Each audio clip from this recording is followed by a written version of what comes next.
અઠવાડિયા પહેલા રાત્રિ દરમિયાન મેદરપુરા બુલેન્દાવાડ ભાગળ ખાતે આવેલ લેસ પટ્ટાની દુકાનમાંથી રોકડા રૂપિયાની ઘરફોડ ચોરી કરનાર ઇસમને મુદ્દામાલ સાથે પકડી પાડતી મેદરપુરા સર્વેલન્સ સ્ટાફ.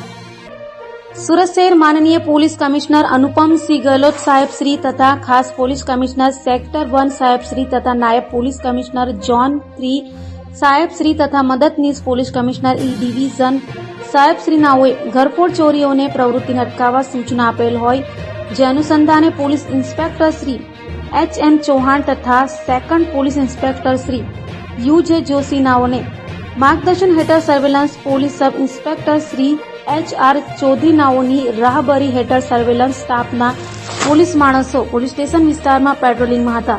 તે દરમિયાન એએસઆઈ તેજસભાઈ ભીખાભાઈ તથા પોલીસ કોન્સ્ટેબલ મેહુલભાઈ પ્રકાશભાઈ નાઓને તેઓના અંગત અને વિશ્વાસુ બાતમીદાર મારફતે બાતમી હકીકત આધારે સુરત મેદરપુરા પટેલવાડી 4 રસ્તા પાસેથી આરોપી રફીક ઉમર લીંબુવાલાને અઠવાડિયા પહેલા રાત્રિ દરમિયાન મેદરપુરા બુલંદાવાડ ભાગળ ખાતે આવેલ ફકરુદ્દીન લેસવાળાની દુકાનમાંથી ઘરફોડ ચોરી કરેલ મુદ્દામાલ રોકડા રૂપિયા 10,000ની મત્તા સાથે પકડી પાડીને આગળની કાયદેસરની કાર્યવાહી કરીને પ્રશંસનીય અને ઉત્કૃષ્ટ કામગીરી કરેલ છે.